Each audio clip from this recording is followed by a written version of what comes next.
최근 미사, 위례, 동탄, 세종 등 신도시의 상가들이 공실률의 압박을 받으며 어려움을 겪고 있습니다.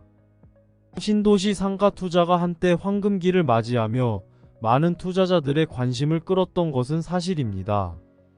아파트 가격의 급등과 각종 규제 등으로 아파트 사는 것이 어려워지자 많은 사람들이 수익 창출 가능성이 있는 상가나 지식산업센터와 같은 대안적 투자처로 눈을 돌렸습니다. 그러나 고금리의 영향으로 부동산 시장이 침체되면서 이러한 수익형 부동산 시장도 차갑게 식어가고 있습니다. 2020년과 2021년 아파트 가격이 치솟던 시기에는 규제를 피해 투자금이 대거 수익형 부동산으로 몰렸습니다.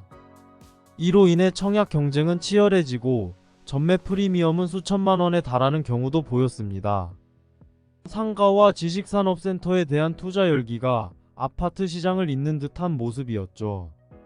하지만 현재 이들 수익형 부동산에 부는 찬바람은 투자자들에게 심각한 우려를 자아내고 있습니다. 수도권에서 5억 원 가량에 분양했던 한 지식산업센터는 공실 문제로 인해 가격이 3억 원까지 떨어졌습니다. 하지만 가격이 하락했음에도 불구하고 시장은 여전히 이러한 매물을 외면하고 있습니다. 공실 문제가 지속되는 한 아무리 가격을 낮춘다 해도 이 상황을 버티기란 쉽지 않습니다. 지식산업센터는 아파트와는 달리 보유시 규제가 거의 없으며 분양가의 최대 90%까지 대출이 가능해져 투기의 대상으로 전락했습니다. 과거에는 모델하우스 주변에서 떴다방이 우후죽순처럼 생겨났고 프리미엄을 주겠다는 전화도 빈번했습니다. 청약 당첨자들에게 프리미엄을 붙여 전매할 것처럼 분위기를 조성하며 시장을 부추겼죠. 지식산업센터는 본래 실제 사업을 영위하는 이들에게 필요한 공간이었습니다. 하지만 이제는 일반인들이 월세 수익을 목적으로 구매하는 상품으로 변질되었습니다. 시행사들은 투기 열풍에 편승해 계속해서 공급을 늘려왔습니다. 이는 택지지구 개발 시 주거와 산업이 결합된 자족 기능을 확보하려는 지자체의 정책이 지식산업센터 등 자족용지를 수요 예측 없이 과도하게 허용한 결과라고 볼 수 있습니다. 결과적으로 과잉 공급된 지식산업센터의 공실률은 계속해서 증가하는 추세입니다. 남양주, 다산, 별내, 구리, 갈매, 고양, 향동 등 많은 수도권 택지지구에서는 과잉 공급된 지식산업센터들이 공실 문제 해결에 어려움을 겪고 있습니다. 이는 단순한 공급과 수요의 문제를 넘어 부동산 시장과 관련 정책에 대한 근본적인 재고가 필요한 시점임을 시사합니다. 가격을 내린다고 해서 문제가 해결될 거라는 보장은 없습니다.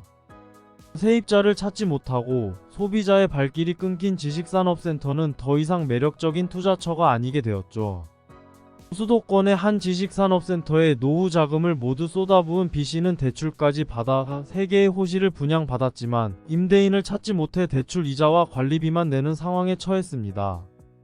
임대료 수익으로 여유로운 노후를 꿈꿨던 B씨에게 남은 것은 빚을 갚기 위해 다시 일터로 나서야 하는 현실뿐입니다. 많은 사람들이 지식산업센터에 투자하여 큰 이익을 얻고자 했지만 부동산 시장의 하락기가 찾아오면서 상황은 급변했습니다. 이자 비용이 2배로 뛰고 세입자가 없어 월세 수입조차 없는 상황에 이르렀죠. 매달 이자는 납부해야 하니 수입이 없는 상황에서도 일을 찾아야 하는 처지가 되었습니다. 살아가기 위해 아니라 이자를 갚기 위해 일하는 삶을 살게 된 것입니다. 한순간의 잘못된 결정이 행복했어야 할 노후를 송두리째 바꾸어 놓았습니다. 급하게 처분하고 싶어도 공실 문제가 해결되지 않아 팔 수 없는 상황이라면 더욱 답답할 따름입니다. 서울 지역에서 거래된 지식산업센터의 거래액이 지난해 6천억 원으로 집계되며 이는 2021년 최고점이었던 1조 5천억 원 대비 60%나 감소한 수치입니다. 이러한 거래량의 감소와 반대로 경매 시장에서는 급증하는 현상을 목격할 수 있습니다. 바로 이자 부담을 이기지 못하고 경매로 넘어간 매물들이 크게 늘어났기 때문입니다. 행복한 은퇴 생활을 꿈꾸며 지식산업센터에 투자했던 이들 대부분이 경제적 어려움을 겪고 있습니다. 지식산업센터뿐만 아니라 한때 인기를 끌었던 상가시장도 유사한 어려움에 직면해 있습니다. 전국의 소규모 상가 공실률은 매월 늘어나고 있으며 이는 특히 세종시를 비롯한 동탄, 위례, 미사 등 수도권 신도시 택지지구에서 두드러집니다. 화성시 동탄호수공원 앞 복합상가의 경우 1층에는 스타벅스 같은 유명 프랜차이즈가 입주하여 입지가 우수함에도 불구하고 2층 이상은 공실로 가득 차 있습니다. 임대료를 일정 기간 면제해주는 렌트프리 정책을 통해 임차인을 유치하려 노력 중이지만 유동 인구의 부족으로 인해 장사가 되지 않아 새로운 상점들이 들어서기를 꺼립니다. 세종시의 경우는 더욱 심각한 상황에 놓여 있습니다. 2023년 4분기 기준 세종시의 상가 공실률은 무려 24%에 달해 전국에서 가장 높은 공실률을 기록했습니다. 2021년부터 2023년까지 전국에 신규로 공급된 상가는 총 10만 4,978실로 연평균 3만 실이 넘는 양입니다. 이는 2020년 이전 연간 2만 여실이었던 신규 공급 상가 대비 급격한 증가를 의미합니다. 이러한 데이터는 부동산 시장의 공급 과잉과 이로 인한 공실 문제의 심각성을 잘 보여줍니다. 신규 상가 건설은 여전히 계속되고 있습니다. 공실 문제가 해결되기를 기다리기보다는 투자하려는 사람들이 있으니 일단 지어서 팔고 보자는 식의 접근 방식이 지배적인 것 같습니다. 실제로 신도시 상가나 지식산업센터에 대한 투자를 적극적으로 권유하는 마케팅 활동이 활발하게 이루어지고 있으며 특정 투자자를 유치할 경우 1,000만 원의 현금을 제공하는 다단계식 마케팅도 존재합니다. 멋진 건물의 조감도와 주변 시설, 우수한 교통, 미래 가치 상승을 이유로 들며 투자를 권장하는 경우가 많습니다. 하지만 투자의 위험성을 경고하는 목소리는 드물고 대부분 긍정적인 이야기만 가득합니다. 은퇴 후 여유로운 생활을 꿈꾸는 사람들에게 이런 이야기들은 매우 매력적으로 들릴 수 있습니다.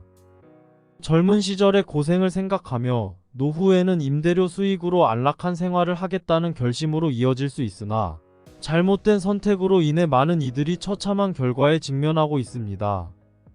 은퇴 후 편안한 생활을 기대했던 많은 이들이 빚을 갚지 못해 다시 일을 시작하거나 최악의 경우 파산에 이르게 됩니다. 투자에 대한 책임은 개인에게 있지만 팔면 그만이라는 태도보다는 투자의 위험성을 충분히 알리고 투자자가 보다 안전하게 결정을 내릴 수 있도록 정보를 제공하는 문화가 필요합니다. 상가 공실 문제 해결은 물론 호구 하나 걸려라는 식의 부동산 시장 분위기 개선도 시급한 과제로 보입니다. 이는 단지 개인의 문제를 넘어서 우리 사회 전체의 건강한 부동산 시장을 위한 중요한 단계가 될 것입니다. 이번 영상은 여기까지입니다. 구독과 좋아요는 영상 제작에 큰 힘이 됩니다. 감사합니다.